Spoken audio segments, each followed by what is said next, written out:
Hi, it's Theo Funderman. This is EDL 854, case study, the missing booster club funds. I'm going to go ahead and apologize up front. I've got a pretty miserable cold, so bear with me here as I get through this. First things first, we want to take a look at category one, uh, problem identification and analysis. First thing we needed to determine is, what do we know? We know that George Washington Middle School serves approximately 450 students. It does have a declining population due to family movement to suburban areas. The town socioeconomic status is also declining, uh, and most of the families work at textile mills or are unemployed. Just because there are these maybe could be seen as negatives for the school district, there's still a very strong parent and volunteer influence that takes place in the school, which is very encouraging. Uh, and the volunteers are very deeply rooted in helping keep programs moving and volunteering their time and hours. Uh, Daniel Stevens, he's the principal. He's currently in his fourth year. Mr. Stevens does not have an assistant principal, so that causes him to really have to rely heavily on the PTA and those volunteers inside of the PTA. He's got a very good relationship with them, and like I said, has to lean pretty heavily. Um, One of the individuals in this case that's talked about is Mrs. Bauman. She is a lead volunteer. She's had two sons go through and currently has a daughter that is heavily involved in cheerleading, and and does a pretty good job there. She works quite a bit on the gates and takes money for that.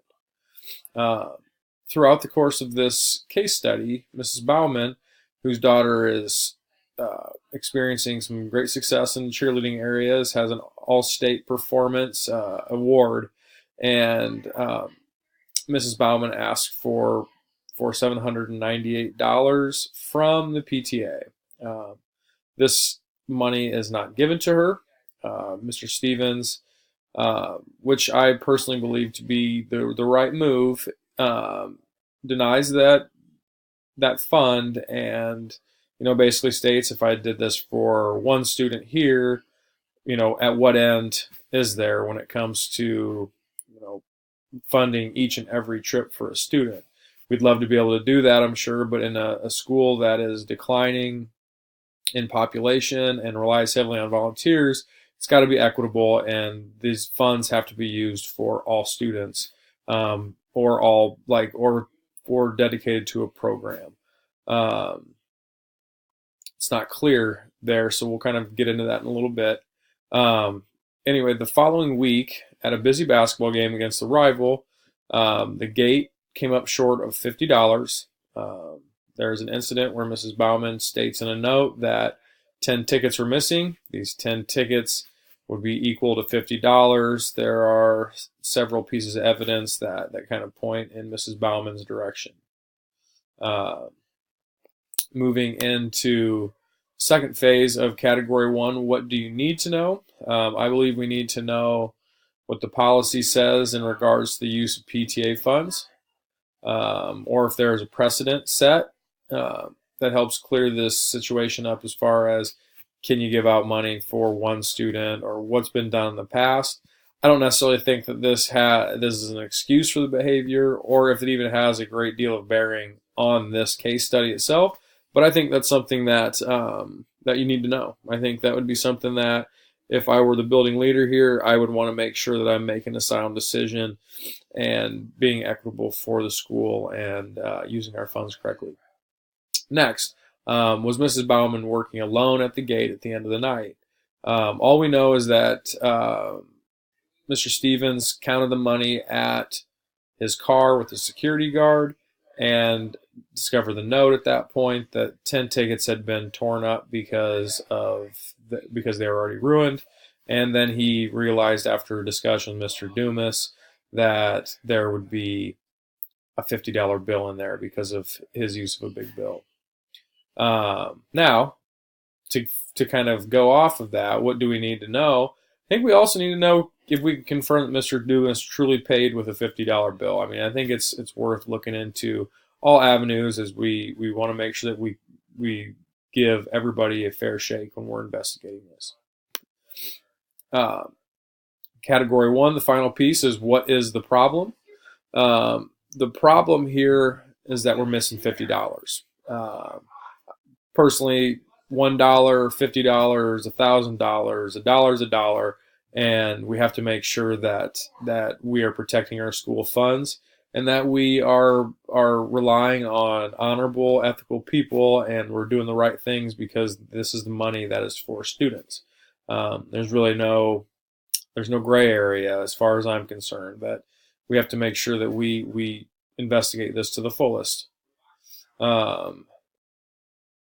There's currently one possible suspect here, and it's Mrs. Bauman. Now, if we uncover more, then so be it, but I think that we have to go into it understanding that there's probably one suspect in this case at this point. We also know that the amount, the $50, would equal the amount of missing tickets. So 10 missing tickets, those 10 tickets would equal $50. And then I think there's issues with the procedures that need to be taken care of regardless of the outcome. We need to make sure that we are looking at our procedures and continuing to refine those. Category 2, plan of action.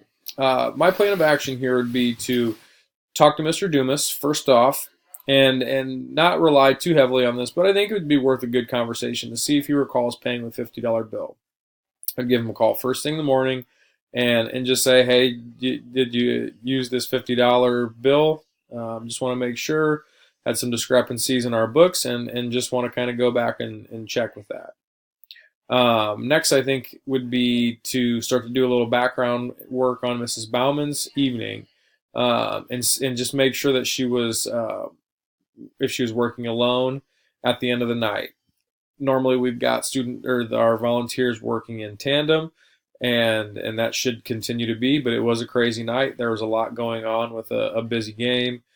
I would want to have a discussion. So, if she was working in tandem as she should have been, I would want to talk to their volunteer and compare stories for the validity of Mrs. Bauman's.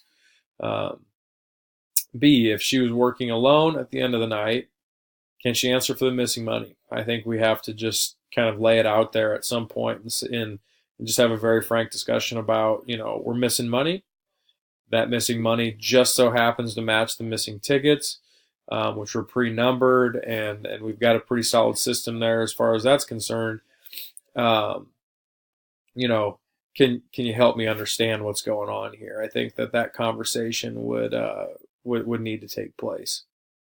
Like I said, regardless of what we find in our investigation, a big plan of action here would be that we've got to revisit all of our procedures and policies for handling money within our staff. I think we'd have to revisit how our PTA handles money.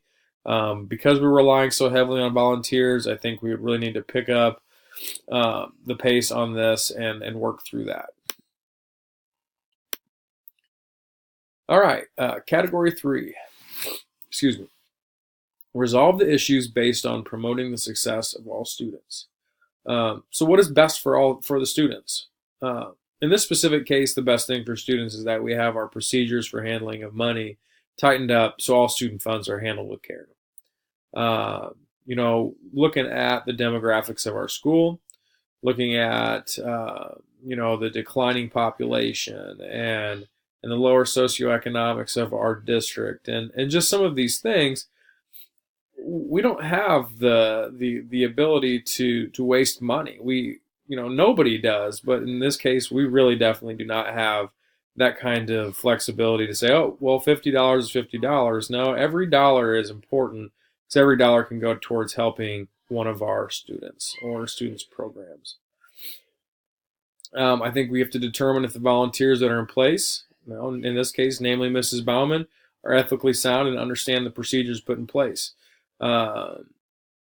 I would definitely take the time to get once this is all sorted out, we would get everybody together and just really go over our procedures and our policies. And, if we need to get input, I'm all ears and would want to make sure that we're doing what's right, because ultimately the success of all students in this respects, is determined by the people handling the money. We're entrusting people and staff members and volunteers and all of them to protect this money because it's for our kids. Next, just debriefing the problem. What was I thinking? What do I value? And what was I feeling? First step, thinking. While reading this case, I was thinking that without sound internal controls to manage funds, the amount of volunteers needed for every event could cause a great deal of problems. I think Mr. Stevens is doing the best that he can for the most part. But when you are consistently relying on people outside of your staff that may have different motives, may have different things going on, without fully sound procedures, things could become difficult. I was also thinking that the evidence against Mrs. Bauman at first glance is very difficult to overcome. $50 equals the 10 tickets missing. Had the run in the week before, and being denied the money. It just all looks very, very difficult for her to overcome. Whether that's fair or not, it is what it is. We're missing money. We have to start where, all the signs are currently pointing in that direction. Also, I believe, I was thinking Mr. Stevens needs to make sure that he makes himself present when the event is over and it's time to finalize the evening sales. This type of behavior can help set the tone. If he's present and just visibly present and seen around the concession stands, around the gate, and helping people understand that he is very vigilant and is keeping a close eye on what's going on with the money, that alone can help maybe deter some poor behavior from the volunteers. Okay, moving on. Category 4, debrief the problem. Continue on with value. What do I value? I value honest behavior and the thought of someone taking advantage of student funds regardless of the motives. I just, I think that everybody that's handling school money is kind of on that honor system, and obviously we have controls in place, we have procedures in place, but the thought of taking money from a school is just, our value system has to be better than this. Also, George Washington Middle School needs to place a higher value on the handling of funds. That value comes from the top, whether Mr. Stevens had done a good job, a poor job, or whatever. The one thing is, he kind of took this situation for granted. There's a rivalry game, a lot of things going on, packed gym, all of these things. He trusted the volunteers, that they were trustworthy and allowed things to kind of loosen up a little bit. And that's just something that can't happen. What was I feeling? My initial feeling was complete disappointment, as the thought of any amount of money being taken from a student fund is difficult to understand. The next feeling I had was determination. I mean, personally, I would be determined to find out if Mrs. Bauman or if somebody else took this money. I think finding out who did it, figuring out how it happened, and using that as an example of what we need to make sure that we do and take care of so it never happens again, which kind of leads into this last feeling of that was a sense of urgency, to improve our procedures and ensure something like this does not happen again. Kind of going into our category 5, standard 8. First off, as a school leader, I'd demonstrate a knowledge and understanding of operational procedures by ensuring that 2 people work in tandem at the gates and concession stands. We would make sure that we have our procedures in place that are very tight, and we work together to make sure that things don't happen again. As a school leader, I'll demonstrate my commitment to trusting stakeholders by developing sound internal controls. And then finally, as a school leader, I would continually evolve our procedures so they fit our school. Thank you.